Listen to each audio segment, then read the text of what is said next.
walii wajjiniin dubbii waaqayyoo dubbifannaa Ibroota 12:26 kaasee kan jiruun dubbisa. Iddoo kana walumaa gadi sammuun koo rukutamaa ture kana dubbadhuun jedhaa takka sana qophaa'een kaa'a faayinaalii dhumarrattan isa kanarratti murteeffadhe. Nan dubbisa Ibroota 12:26 kaasee hanga 29tti.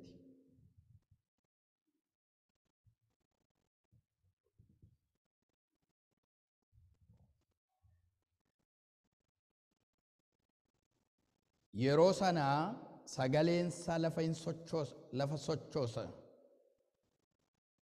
sochooseera. Yeroo sana sagaleensa lafa sochooseera. Amma garuu ammas al tokko lafa sochoosu duwwaa utuu hin ta'in Waaqas immoo nan sochoosa jedhee abdachiiseera. Ammas al tokko inni jedhe wanti raafamuu hin dandeenye hafe. Randeebeshee kana.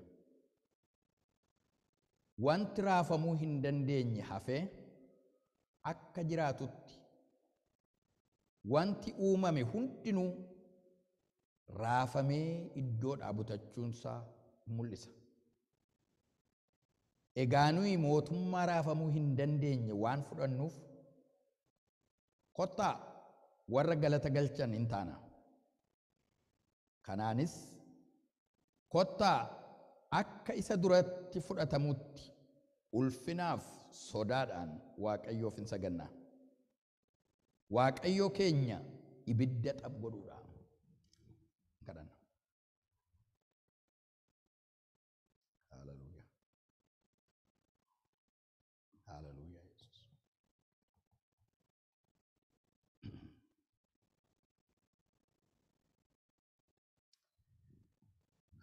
Hallelujah.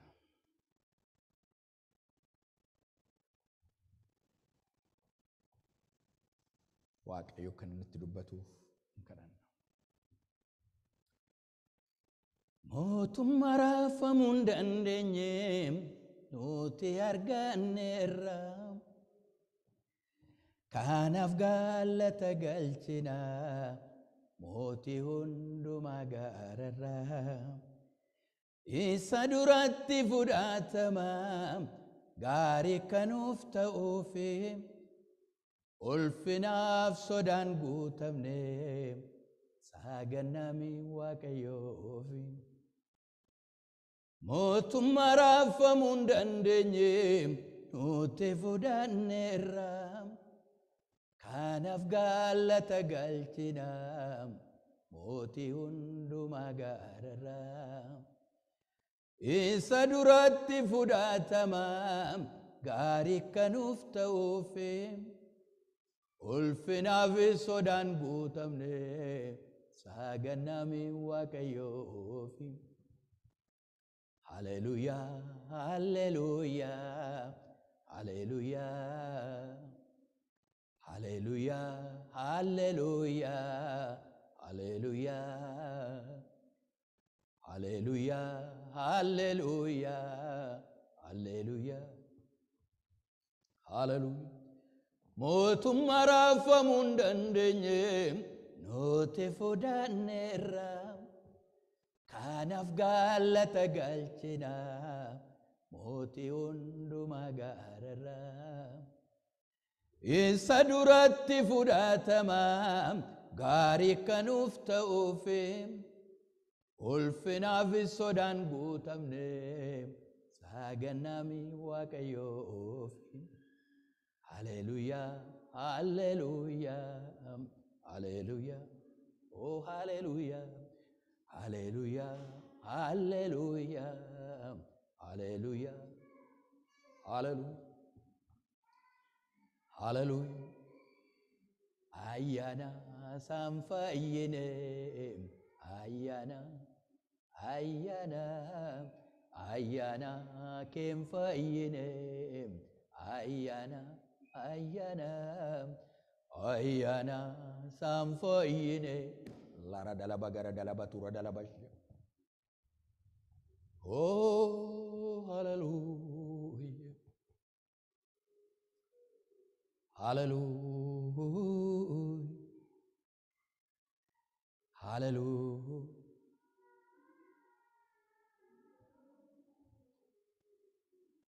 Hallelujah.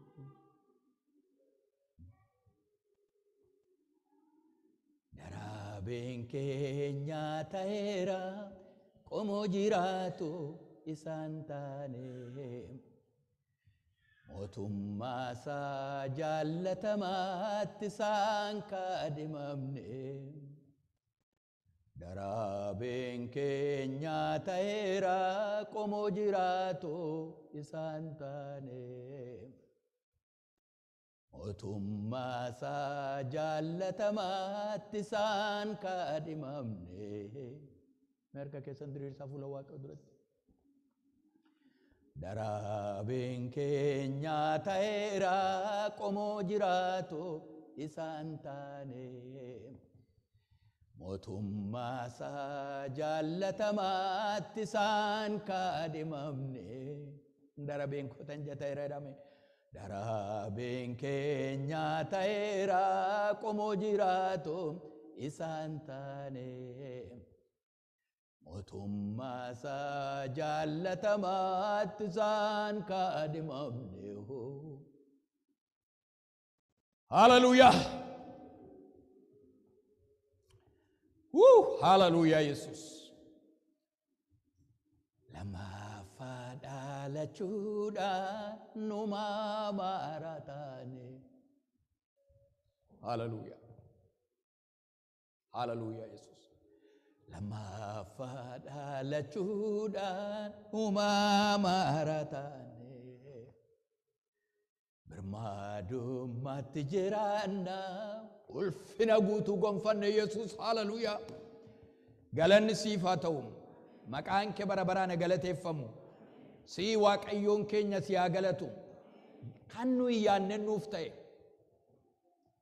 Kan nuyi yaadne nuuf ta'e gooftaa ko. Hallelujah. Kan nuyi yaadne kan nuyi abjoonne nuuf ta'e. Dadhabaa lafaa fuutee mootummaa kee keessa dhaabde gooftaa ko. Galanni siif haa ta'u.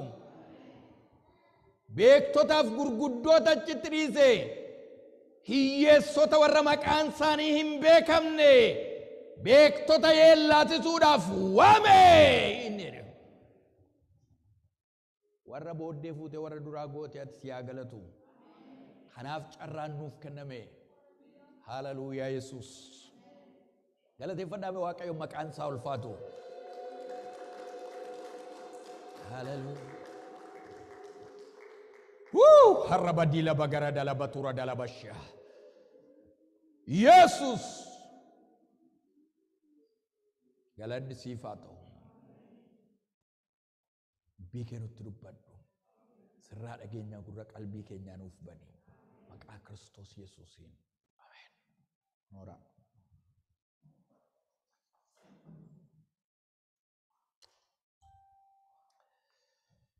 Maqaan isaa bara baraan ulfaatu.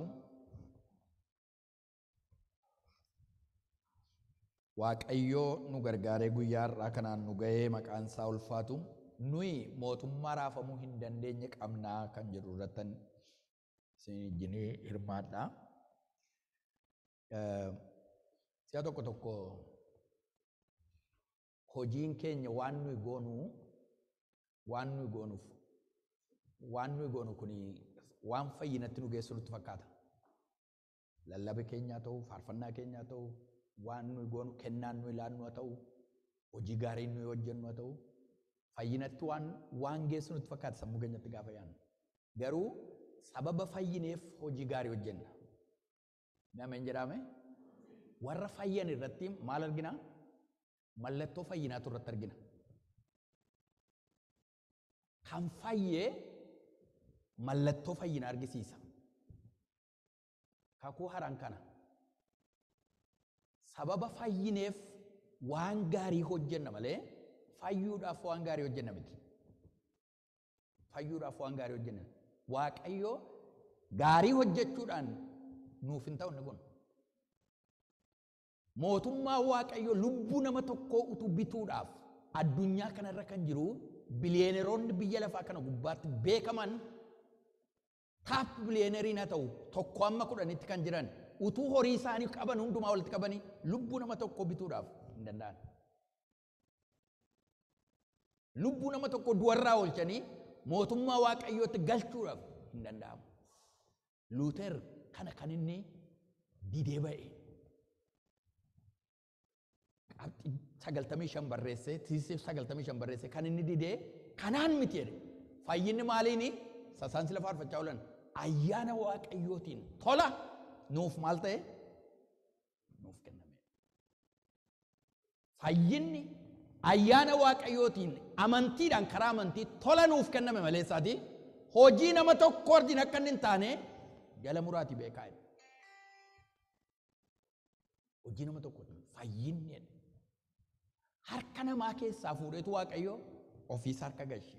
Utuu harka namaa keessa jira ta'e namatu fayyina namaa hiratu ta'e utuu fayyina namaa hira ta'e kalaas bannee irratti laate. Gaafa barbaadu siif laata. Gaafa barbaadu si harkaa fudhata. Isayyuu warra jaallatu duwwaadhaaf kenne. Waaqayyo waan hundumaa kenneetu inni kun ana duwwaa dheedeetu nama wal caalchisuun waaqayyo bira takkaa hin jiru. Nama wal caalchisuun hin jiru. Kanaaf warra fayyan irratti garuu mallattoo hojii gaarii irratti argina. Warra fayyan irratti mallattoo hojii gaarii irratti argina. Nama fayyee haasaa isaarraa jireenya isaarraa mallattoo mootummaa waaqayyootu irratti argina. Mallattoo fayyinaa irratti argina. Chaappaadha sun. Kan ittiin chaappifamne. Isa kana kan inni guyyaa fayyinaatiif kan ittiin mallatteeffamtan hafuura qulqulluu maaliin godhina jedhaa? Gaddisiisinaan inni jedhu. Warri fayyan kana qabu jechaa. Naaf mootummaa waaqayyoo gaafa jennu waldaa afaan Oromoo addanaa kana jechuu keenya miti. Yookaas dhaabbata amantii guddaa tokko samma Luuteraan jedhu, Baaptist jedhu, maqaatti namni moggaasu, amma immoo raajoonni maqaa isaaniin kaawwataniiru. Amantiin kana miti. Amantiin kana miti. Organizationidha isaan. Organizationidha. Amantiin mootummaa waaqayyoo kan lallabdu humna mootummaa waaqayyooti jechaadha. Humna mootummaa waaqayyooti. Mootummaa waaqayyoo. Mee mootummaa waaqayyoo dhaame? Jedhaame irra deebi'aati mee? Mootummaa waaqayyoo keessatti adii, birmadduu, gurraacha, diimaa, dheeraa, gabaabaa, sooressa, hiyyeessa kan jedhamu hin jiru. Namni karaa Kiristoos kan dhufe hundumtuu mucaa waaqayyooti. Balballi mootummaa waaqayyoo bakka. Qaansaa ulfaata. Haleluuyaa. Achi baadiyyaa gammoojjii sana keessatti mana abbaa koo keessatti achitti harii iddoo sana keessatti daaraa sana keessatti iddoo nu itti dhalanne sana keessatti iji waaqayyoo nu argee jireenya bara baraa akka nu jiraannuuf qooda nuuf kenne waaqayyo kun amma ilaalama. Mi'eeffadhaa laala jaalala waaqayyoo jedha Phaawulos. Mi'eeffadhaa laala jaalala waaqayyoo jedha. Mee ilaalaa mi'eeffadhaati jaalala waaqayyoo. Akka inni itti nu jaallate ilaalaa. Akka inni itti nu jaallate. Utuu ta'eetii amma hoteeluma biyya kana keessaatii hoteela biyya kana keessaatii wayyaa pirootokoolii uffatan malee dhaxanii ol hin qabdan jiru. Moolii gurguddaa baay'ee expensive ta'an tokko bifa akkasiitiin gaafa dhaxanii ol lixanii isin duukaa deemanii isin ilaalu. Bituudhaaf dhufe moo fuudhuuf dhufeedhani. Isin ilaalu. Mooliidha. Heerikeenii irraa kan hin hafne caccabdee wal irratti kan kutooftu fuula namaa ilaalanii nama duukaa deemu. Yesus gooftaadha. Haleluuyaa. Qaansaa bara baraan ulfaatu. Akka kanaan nama duukaa deemu. Waan guddaatti of ilaala namni. Namni waan guddaatti of ilaala. Waaqayyo immoo macaafa fakkeenya keessatti Waaqayyo nama waan guddaatti of ilaalu hin mormaidha. Kan isaa ulfaatu. Saayidii seexanarra dhaabbatanii jiru warra akkasii. Waan guddaatti nama of ilaalu Waaqayyo maal ittiin godhaa? Tolerate ittiin godhu miti torban darbe. Waaqayyo carraan laatu fraction of second carraan laatu tolerate ittiin godhu ittiin mormaidha. Nama attamii nama waan guddaatti of ilaalu. Watch out, laphee keessan ilaalladhaa. Laphee keessan ilaalladhaa. Nuyi nama waan guddaatti of ilaalu Waaqayyo guddaan guddaa oli. Kan isaa ulfaatu. Nuyi egaa mootummaa raafamuu hin dandeenye qabnaa jedha barreessaan Ibroota. Maaliif wal bira qabee kaase? Mootummaa raafamuu hin dandeenye qabna. Biyya lafaa kana keessatti mootummaan biyya lafaa kana keessatti humna jabaa qabaatanii socho'uu hin danda'an kun akka kana sochoosuu hin danda'an kan jedhani mootummaan gurguddaan biyya lafa kana kan seerrataa turan utuu hin beekamin lafarraati akka qaanqeetti badan. Baay'een isaanii falaasuma kan biyya lafaa kana irratti fidan sanyii mootummaa Giriikii beekamanii haxanii Google irra hodhatanii ilaaltan ancient Greek maan meeqa barreessanii falaasuma isaanii kan isaan barreessan sammuu namoota hundumaa kan qabachiisan. Garuu amma turistii dhaqee ilaala malee maqaan isaanii hin jiru. Barbaadanii illee kan isaa ulfaatu. Agaan nagaa irratti na fuudhe Yesuus gaafa dhufee jedhu. Mootummaa irratti agaan nagaa irratti naaf hundumti isaaniiyyuu hin kutaa'u. Bara baraan dhaabbatee kan nufu mootummaa ilma Waaqayyoo mootummaa Kiristoos qofaadha. Maqaan isaa ulfaatu. Agaan nagaa irratti na fuudhe. Isaan ijaaran gimbii ijaaranii ittiin cucculuffatan kanatu baddee maqaan isaa ulfaatu. Baddee. Hin kufi mootummaan sun.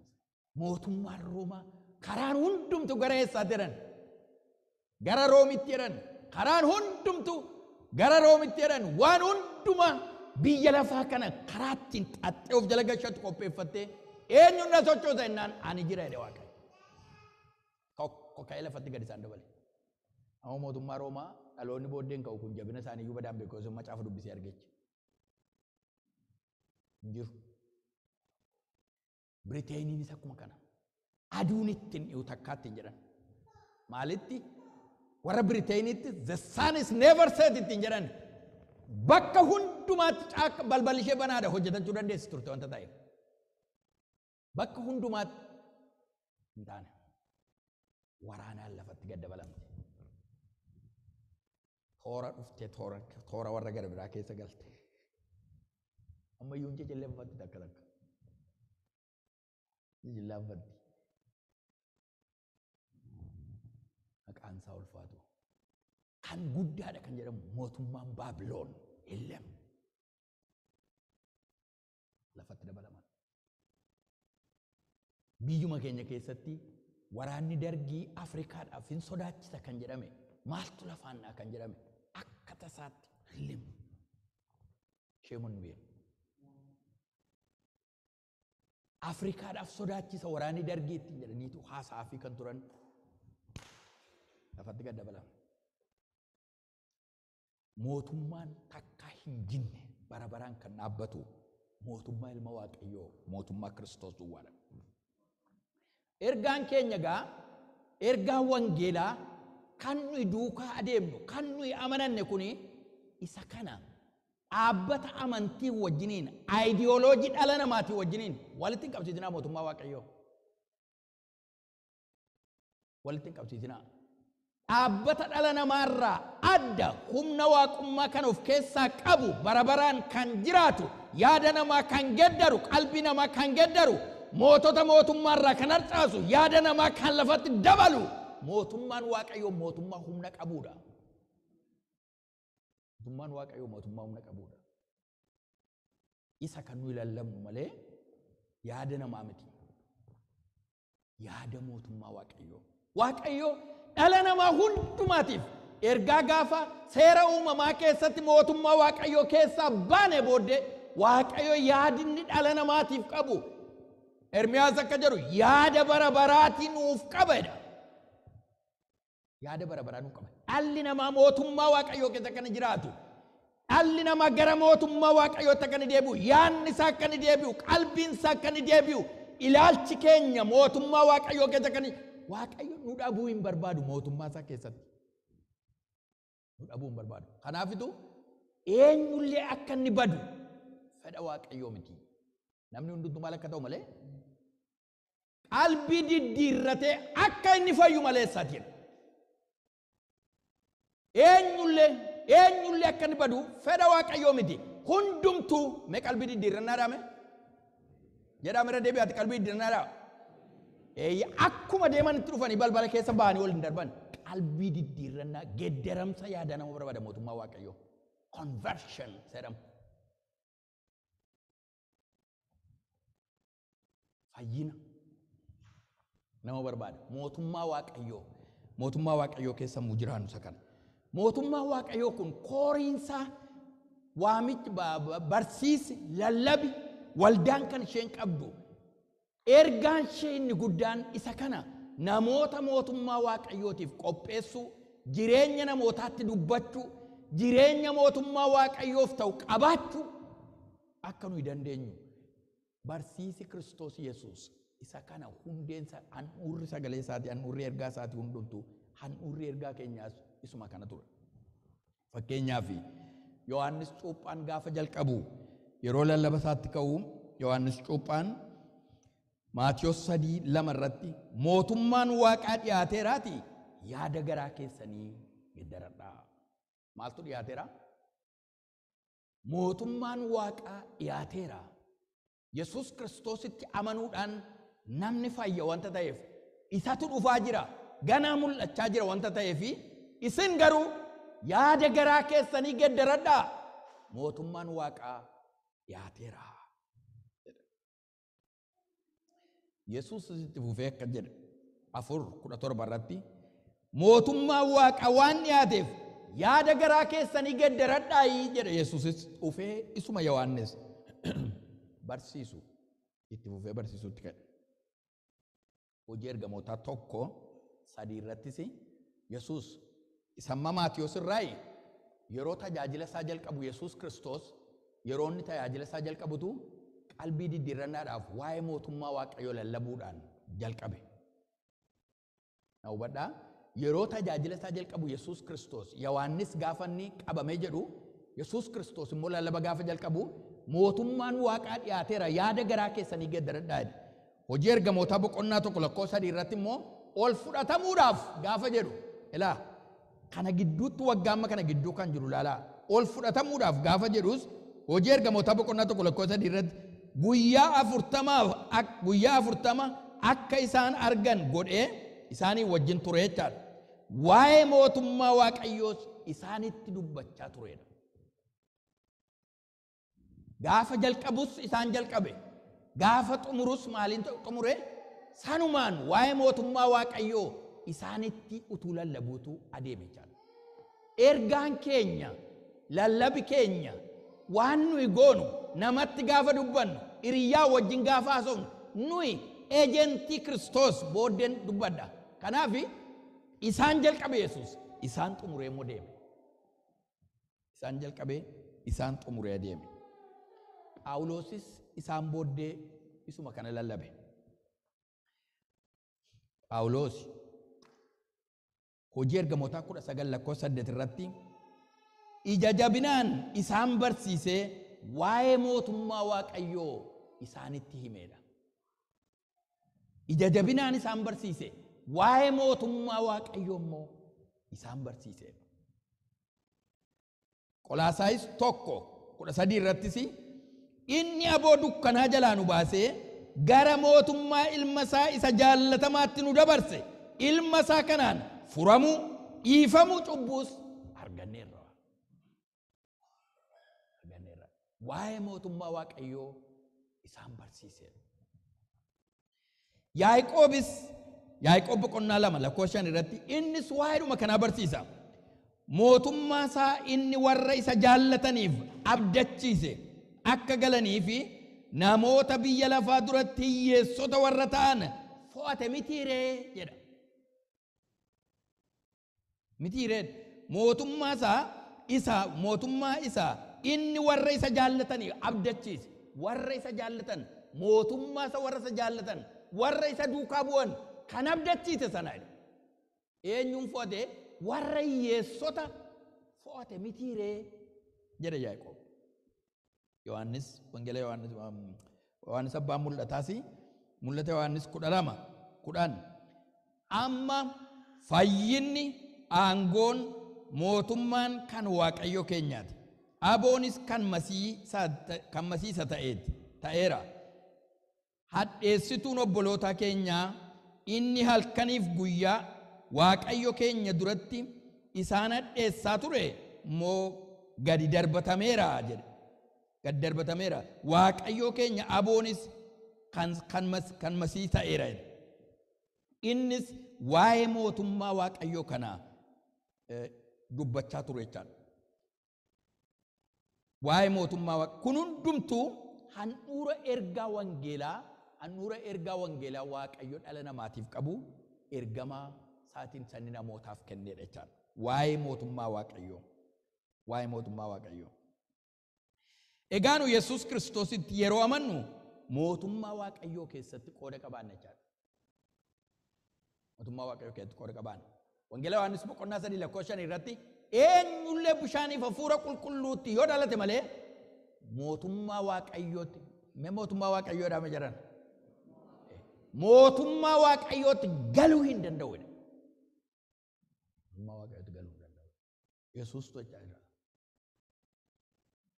Yesuus kan jechaa jiru loojikii miti doktiriinii miti kun. Yesuus dubbataa jira. Yesuus itti amanna inni nu itti amannu suni prinsiipiliitti mootummaa Waaqayyootti galu nuuf kenneera. No left, no right. Kanaan jedha. Kanaaf daa'imni eenyu kan cuuphamu kanaaf. Yesuus Kiristoos prinsiipilii mootummaa Waaqayyootti galuu kan nuuf kenne kan isatti amanna. Balballi anaan ta'e malee namni gara abbaatti ol seenuu hin danda'u. Mootummaa Waaqayyootti galuudhaaf jedha. Kaayyoon objektiiviin nuyi gooftaatti amannu sana jechaadha. Malee amma si'anaa badhaadhummaa yookaas jireenyi siif tola yoo amante akkas ta'an waan qabnu iyyuu nurkaa bahuu danda'a. We don't care. Core pointiin nuyi amanneef mootummaa Waaqayyooti. Biyya lafaa kanarra gaafa jiraannu akka namni jiraatutti jiraanna.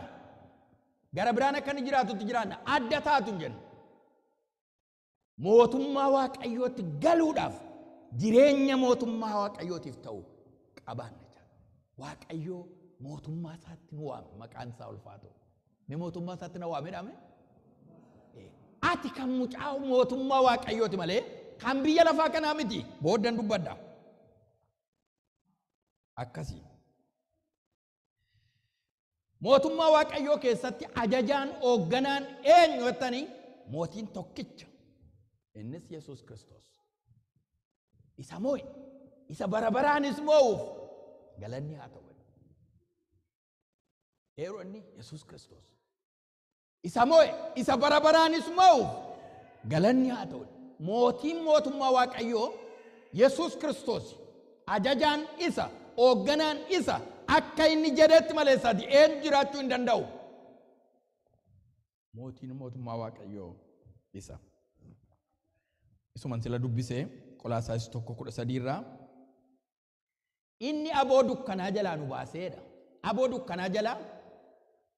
dukkanaa jalatti mootiin aboo dukkanaa seexana. Mootiin aboo dukkanaa seexana. Dukkana keessatti wanta baay'eetu godhama. Dukkana keessatti nama ajjeesu. Dukkana keessatti nama irratti mari'atu. Dukkana keessatti haalli nama harkaa bu'a. Achi keessaa nu baasee gara mootummaa ifaa, gara mootummaa ilma isaatiitti nu dabarseedha. Mootummaa dukkanaa ajjeesuu, jibbuu, balleessuu, diiguu achi keessaa nu baasee gara mootummaa ilma isaatii isa barabaraatti isatti nu dabarseedha. Nuyi warra mootummaa dukkanaa keessaa baanee gara mootummaa ilma isaatti warra dabarreedha.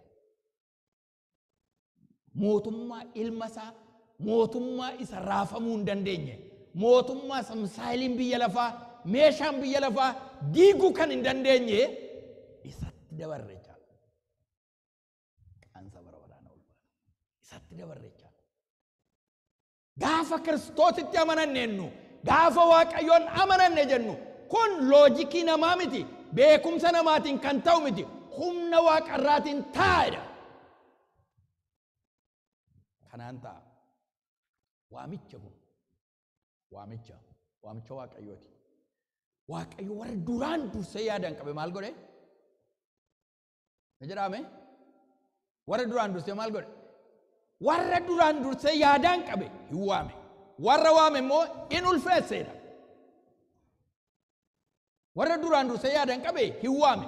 Warra waame hin qulqulleesse hin ulfeesseedha. Warra waamaman keessaa carraan nu ga'e jechaadha tikeetiin. Carraan nu ga'e dhufne jechaadha. Maqaan isaa bara baraan ulfaatu. Aboo dukkana jalaa nu fuudhee gara mootummaa ilma isaatiitti nu dabarse. Mootummaa seexanaa keessaa nu fuudhee jechuudha. Gara mootummaa ilma isaatiitti. Mootummaa dukkana jalaa nu fuudhee gara mootummaa ifaatti shift nu godhe jechaadha Waaqayyo. Nu dabarse jechaadha. Eenyutu ofii isaatiin malee hojii keetiin hojii kootiin miti. Eenyutu isatu. As keessatti namni tokko ga'ee tokko hin qabu. Sababa isaan akka godhanii fi sababa kamisoon akka godheef fuudhee mootummaa ifaatti dabarsee jedhamte. Waamichi warra duraan dursee yaadaan qabe sana isatu yaadaan qabe.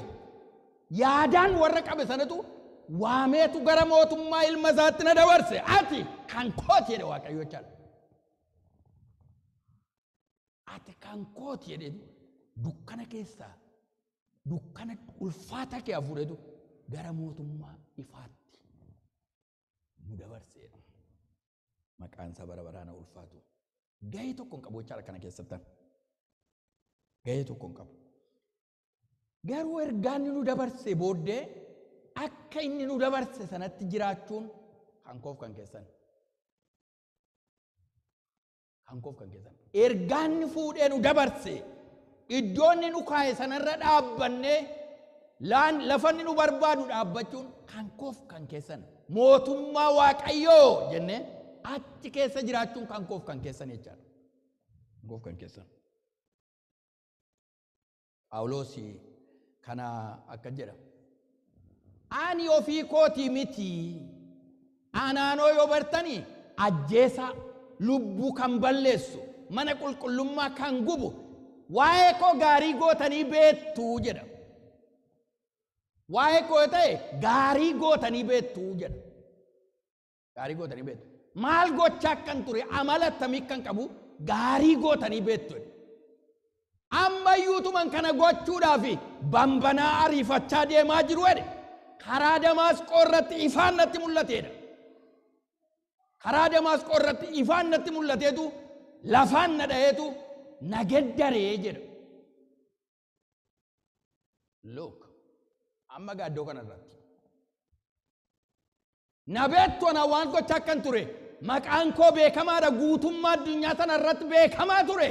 Balleessaa akkan ture, ajjeesaa akkan ture, diigaa akkan ture. Beektu jedhe, na beektu jedhe. Utuman kana gochuuf deemu karaa Damaasqoo irratti ifaan natti mul'ate jedhe. Na geddaree. Kana booddee akka isa duraa sanatti jiraachuudhaaf hin danda'u.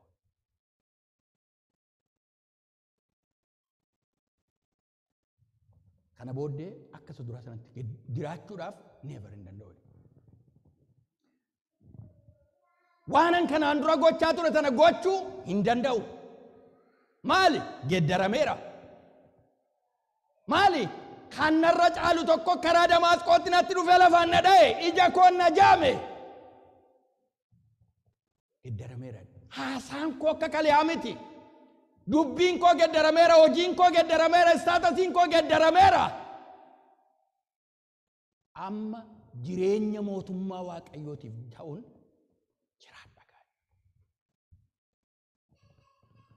yoo beektanii isa beektu waa'ee Phaawulos jireenya isaa gaarii gootanii beektu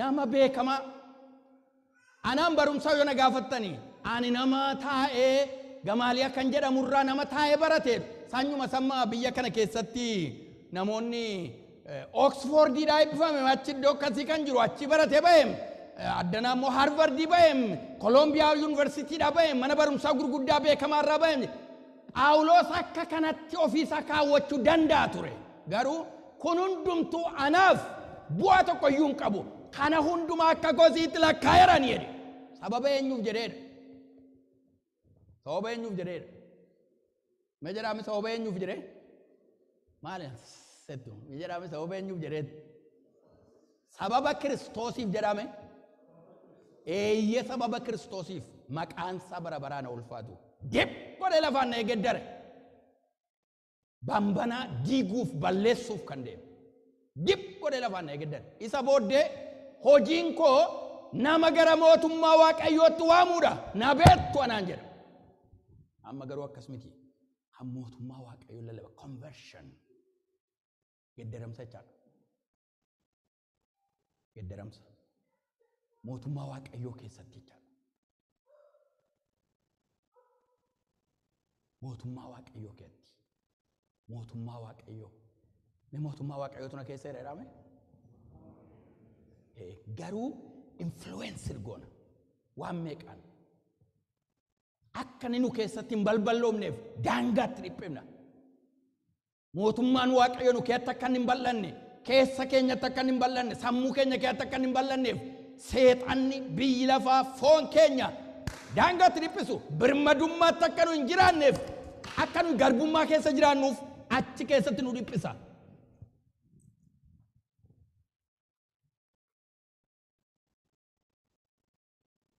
birmadummaatti akka nu hin jiraanneef sana keessatti nu dhiphisu barbaada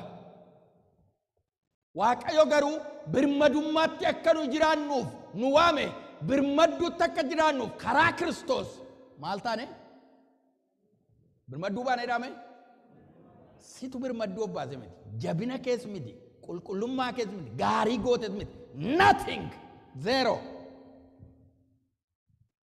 inni birmadduu nu baase eenyudha hojii gaarii himannu tokko hin qabnu gaarummaan kan nuuf ta'e karaa isa tokkicha du'aa ka'e karaa ilma Waaqayyoo gaariin siif ta'eera ilmi Waaqayyoo inni bara baraan jiraataadha maqaan isaa ulfaatu karaa isaa gaariin nuuf ta'e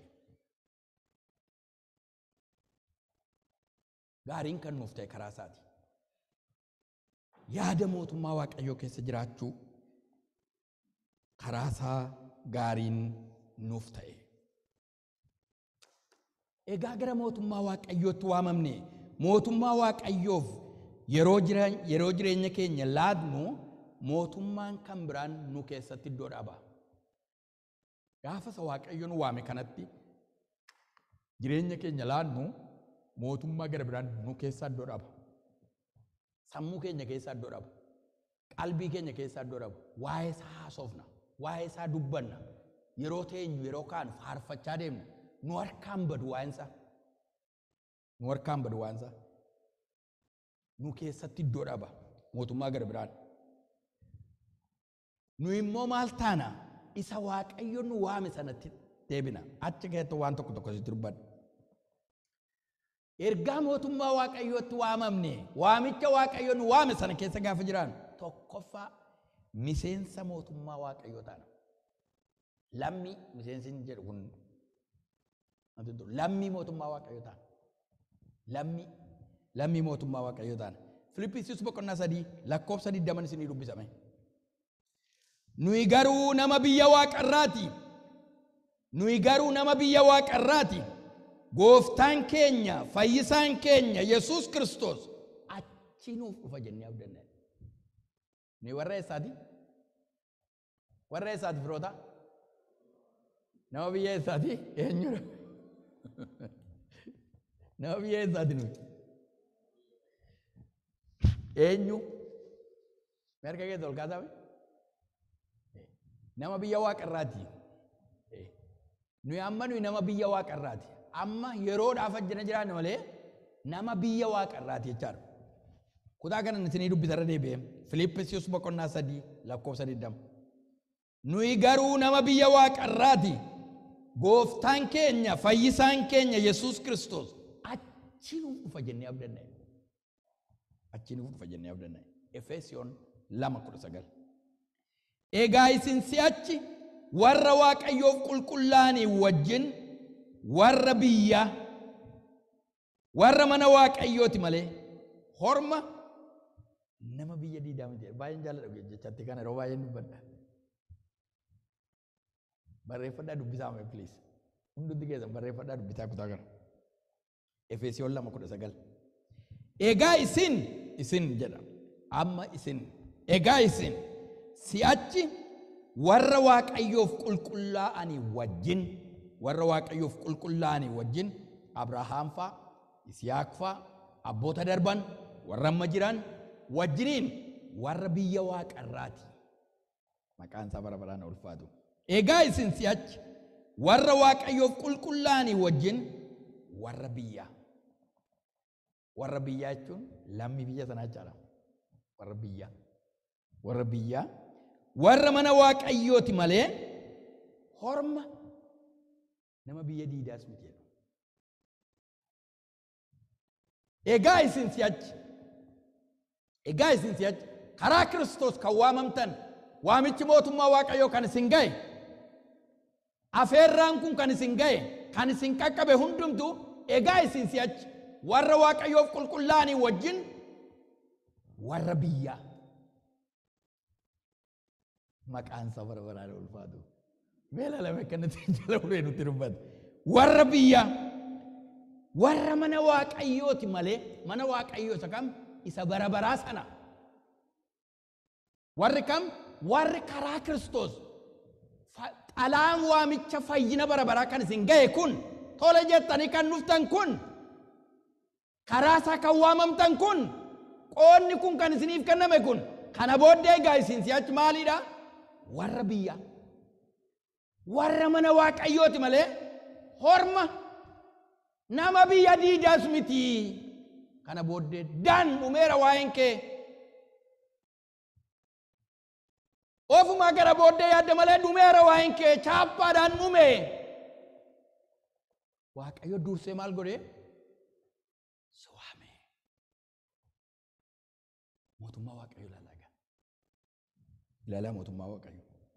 Lammaffaa irratti bakka bu'oota Kiristoos ta'an ergaa lammii mootummaa Waaqayyoo taane tashoomee nama lammii mootummaa Waaqayyoo ta'uusa mootummaan Waaqayyoo isa keessa jiraachuusa gaafa baru yeroo hundumaa hindiraasee isaa ta'a jechaadha. Dubbataa isaa ta'a malee gara biraadhaaf hin dubbatu. Bakka bu'aa. Mee bakka bu'aa jedhame? Ambaasaadder jedhan bakka bu'aa Kiristoos ta'a. Bakka bu'aa gaafa jedhu Kiristoostu barreeffamameetiin ilaa kun bakka na bu'ee waa'ee koo dubbachuu danda'a. Guutummaan wikkilinnaan guutummaatti kennameeraaf anaan bakka bu'ee hojii koo hojjechuu hin danda'a. Dhibba chaappaatti godheetu kennaaf jechaadha. Warra kamiif? Warra isatti amananiif. Bakka bu'aa gaafa jennu calluma jedhamee kuwa kanatti sadhamuun qabaleeruma tokkooti xarapheessaa kana bakka naaf bu'u gaafa jedhan faayilli banameetu gannama. Faayilli banameetu barreeffamee namni sun dhaqee achitti argame saayin godha. Gooftaan gaafa bakka nu bu'e ofii isaatiin waamee nu fayyisee jireenya bara baraa jiraadhu jedhe ati kan kooti kana booddee nama biyya diidaa miti horma miti ala kooti kan kooti erga dee booddee anaan bakka buuta jedheetu bakka si buufate. Maqaan isaa bara baraan ulfaatu. Haleluuyaa. Amma addana qabaleeyyuu mitiiti. Utuma addana kaawuntiin tokko nu waamee iddoo akkasii dhaqii waa'ee keenya fixii deebi'ee dheeti. Facebook irra kaawwanna. Facebook irra kaawwanna. Dhugaan isiniin jedhuni waa'ee mootummaa Waaqayyoo nu hin galle. Totally nu hin galle baay'ee. Baay'een namni amaneedhuma inni dhaqaaf dhandha malee jireenyuma fayyinaayyuu qabnaaf qabaachuu keenya iyyuu I doubt namni jala murtanii kan kanatti beeku. Waaqayyo bakka bu'een jira gaafa jiru. How proud of you. Akkamitti ofii keessa yaaduma sin. Min nama dadhabaa tokko waaqayyo inni bara baraa kuni teessoon isaa bara baraan kan dhaabbatu kuni bakka na bu'aa baluu jedhee nama dadhabaa ofii dubbachuu hin dandeenye tokko saayin gaafa inni si godhu. Me yaadame. Ordendi gaafa inni si godhu. Hojiirra gaafa inni si dhaabu. Dubbadhu waa'ee koode. Ani qulqulluudha. Dubbadhu dhaqi namoota. Kutaa sana gaafa dubbifattan Qorontos lammaffaa boqonnaa 5:20 namoota natti araarsitu walittis jedha afaan koo taatanii jedha. Mee afaan koo jedhame? Afaan Kiristoos.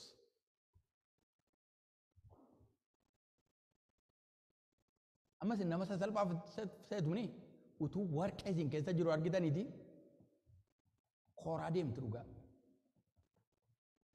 Warqee isin keessa jiru, eebba isin keessa jiru, mul'ata isin keessa jiru, jireenya isin keessa jiru utuu beektanii, utuu of keetti beektanii. Garuu akka namicha sanaati. Baay'een keenya akka namicha isaa itti kennamee jennaanii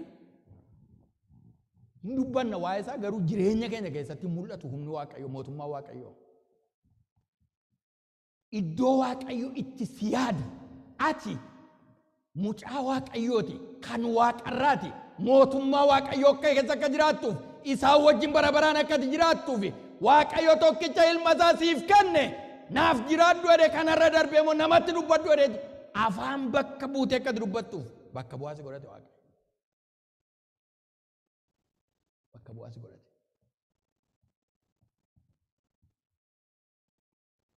Biyya kana keessatti hojiidhuma tokko hojiidhuma immoo innaadhattan kwalifaayidii miti jedhu.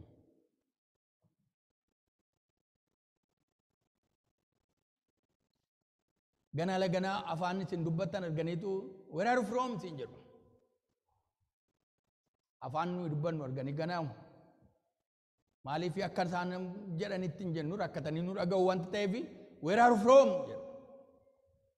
Akka nuyi nama asitti hin dhalanne dhalataa addanaan taane beeku. Waaqayyo gooftaan keenya garuu laanguweejii keenya gaarii godhee beeka maqaan isaa ulfaatu. Akka nuyi akka isaaf galutti nu wajjin communicate godha. Bakka bu'oota isaa nu godhate Waaqayyo. Qorontos 2:5-20 kan jiru dubbiseen sattaanutti darba. Egaa nuyi afaan Kiristoos taanee ergamneerra. Mana duukaa bu'aati jedha please meeshee kana sagalee guddaadhaan. Egaa nuyi afaan Kiristoos taanee ergamneerra. Waaqayyo karaa keenya isaanin dhageessifata. Waaqayyotti araaramaa jennee qooda Kiristoos taanee isaanin kadhanneedha. Mee karaa kee Waaqayyo gaafa inni nama dhageessifatu. Mee dhaggeeffadha mee ilaalama. Karaa kee nama didaa dalga deemaa tokko gaafa Waaqayyo dhageessifatu siin nama didaa gara jabeessa nama dhageenye tokko karaa kee gaafa Waaqayyo nama dhageessifatu siin somaan dhageessifata. Sadaffaa irratti garboota yookaas hojjetaa isaa taana. Hojjetaa isaa taana. Maatiyos 23 dubbifattan argachuu dandeessu. Maatiyos 20-28 argachuu dandeessu. Isin keessaa inni caalaan hojjetaa keessan ta'uudha. Hojjetaa keessan ta'u. Maatiyos 20-28 irratti immoo ergaa isaan duukaa bu'anii mootummaa isaa arga fudhatanii hojii isaa arga fudhatanii fayyinatti dawaamanii booddee gooftaan akkasitti jedhe. Egaa dhaqaadhi. Ergaa isaan gara isaa dhufanii isarraa baratanii taa'anii irraa baratanii abboomamuu irraa baratanii jireenya irraa baratanii waan hundumaa arga irraa baratanii booddee egaa isin kana booddee kan kooti bakka na buutanii hojii koo hojjettu jedhe ilmi Waaqayyoo Yesuus ordand isaan godhe gara biyya lafaa hundumaa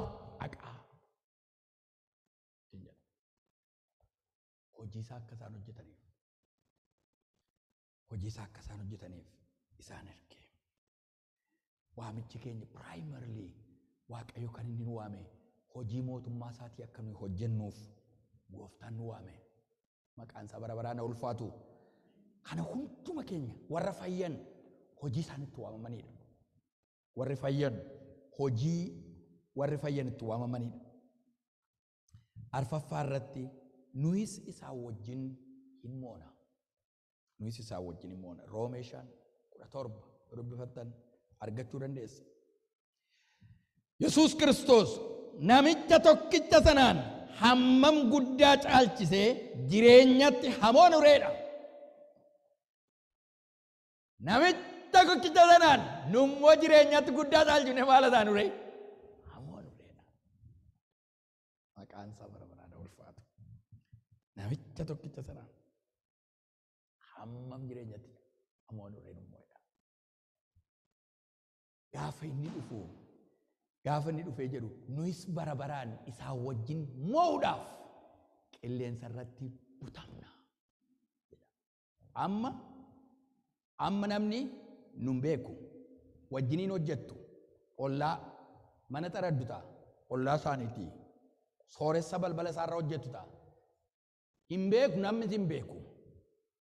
Namni sin beeku. Eenyu akkati taate maal akkasi keessa jiru namni hin beeku.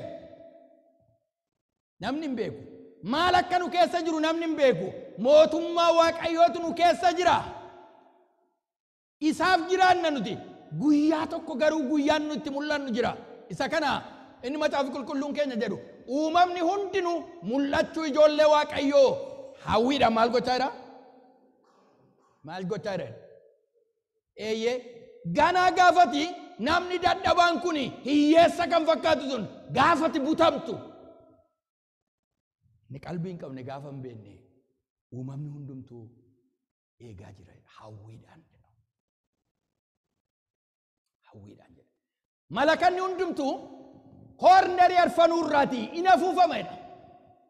Yeroo sana ilmi Waaqayyoo Waaqarraa ergamoota isaatiin wajjiniin hin mul'ata jedha. Malakanni golee arfanuu hundumaarraa hin afuufama. Yeroo sana ilmi Waaqayyoo Waaqarraa ergamoota isaatiin wajjiniin hin mul'ata. Erga jedhee booddee warri Kiristoosiin utuu qabanii akka koof akka keessan kan amma warri Kiristoosiin utuu qabanii utuu waaqeffatanii utuu tajaajilanii dhugaatti isaa wajjin utuu jiraatanii warri obbaafatanii nu dura warra jiraan jiru duraadha Phaawulos. Foon hin duune uffatanii isa simachuudhaaf qilleensa irratti ol fuudhamuudha. Isa simachuudhaaf qilleensa irratti ol fuudhamuudha. Nuyi warri jiraadhaan jirru immoo hamma libsuu ijaa gidduutti geddaramnee jedha. Foon hin duune uffannee qilleensa irratti ol jenneedha. Biyyi lafaa gaafatan akka jetti eessara xaabalu na dhiiftee gaafa jettu utuma isheen ilaaltu ol jenneedha. Eessatti bobaa abbaa keenyaa keessa bara baraan jiraachuudhaaf gara isaatti gara mana keenyaatti sokkina jira. Maqaan isaa bara baraan ulfaatu. Waamichi wangeelaa mootummaan Waaqayyoo faarfannaa addanaa duwwaa miti. Lallaba nuyi iddatti lallabnu duwwaa miti. Mootummaa Waaqarraa irratti cidhinuuf qophaa'ee jira. Gaaf tokko inni nuuf kenne dhufee nu fudhata. Deebi'een gara keessan nufa. Isinan fudhadha inni jedhe. Abdii qabna. Kanaafitu abdiin keenya inni eebbifamaan achii nuuf dhufa jenneetu.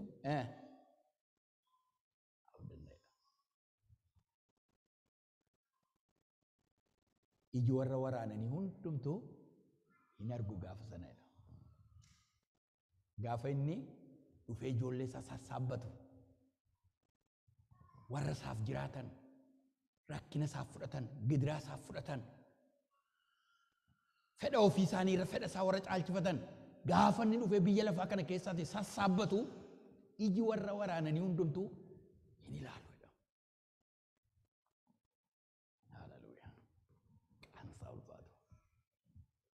Amantiin kana iji warra waraananii hundumtuu hin argu. Kan si dhiphise hundumtuu hin argine.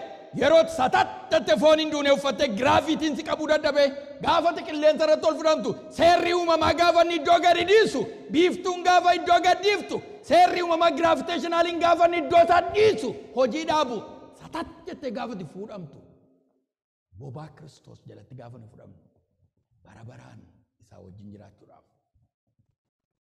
yeroo inni fudhamnu inni ilaala biyyi lafaa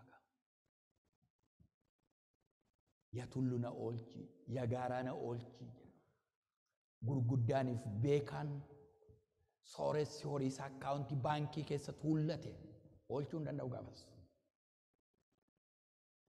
kan isa oolchu tokko hin jiru guyyaan fayyinaa har'aa yaasa qalbiin diddiirrannee garaa jabeeffattuu dhaggeeffadhu yaasa lapheen kee jabaate dhaggeeffadhu guyyaan fayyinaa har'aa qalbii kee geddaradhu yaada kee geddaradhu waaqayyo wajjin hin jiraadhu jaalala waaqayyo raawwadhu Yesuus Kiristoos irraa dhufaaf bor dhufaan isaa hin beekamu libsuu ijaati yaasa lapheen kee jabaatee dhaggeeffadhu yaasa garaan si jabaatee dhaggeeffadhu yaasa fedha waaqayyo irra fedha kee filattu dhaggeeffadhu yaasa waaqayyo niiftee ofii keef jiraattu dhaggeeffadhu ilmi waaqayyo Yesuus hin dhufa warra isaaf jiraatan hin fudhata dhaggeeffadhu ati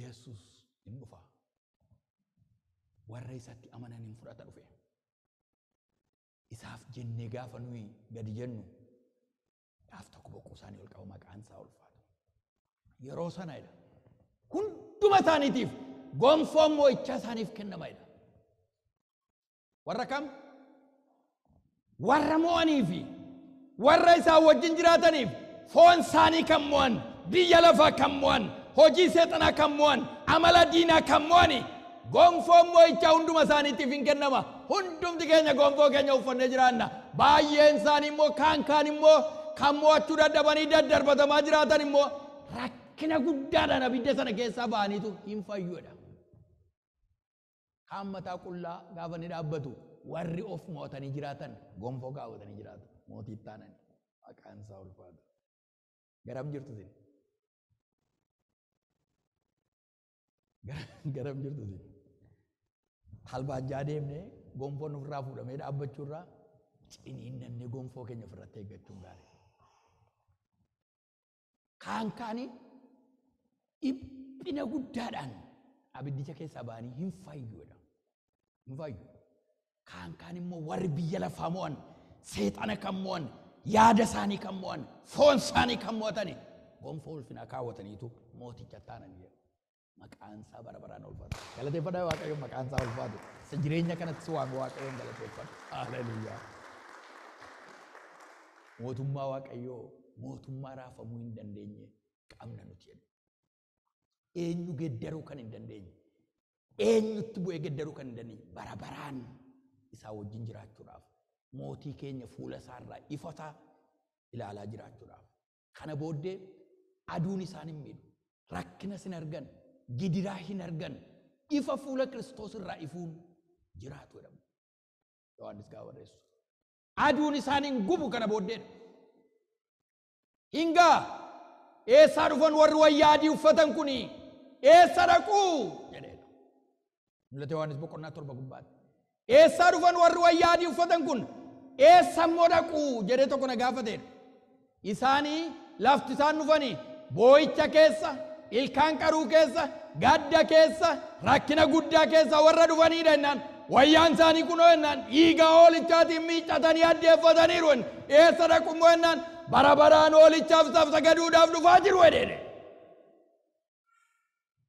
maqaan isaa bara baraan ulfaatu gidiraa keessatti gaafa nu ciniinnanne rakkina obsee gaafa nu ciniinnanne isaa wajjin dhaabbanne mootummaa isaa keessa gaafa jiraannu hanyii sama biyya lafaa kana keessaatii lallaba feesbuukii kanarraa nan dhaggeeffadha amani kaggoota kana soba wangeelli kana miti of hin dadhabsiisina gurra keessan of waa dhaggeeffattanii wangeela dhugaa fayyinaaf kan ta'u ofii keessanii dubbifattanii hin argattu maqaan waaqayyoo bara baraan ulfaatu waaqayyoo mootummaa isaatti nu waame ol kaa'aa Waaqayyoon galateeffannaa.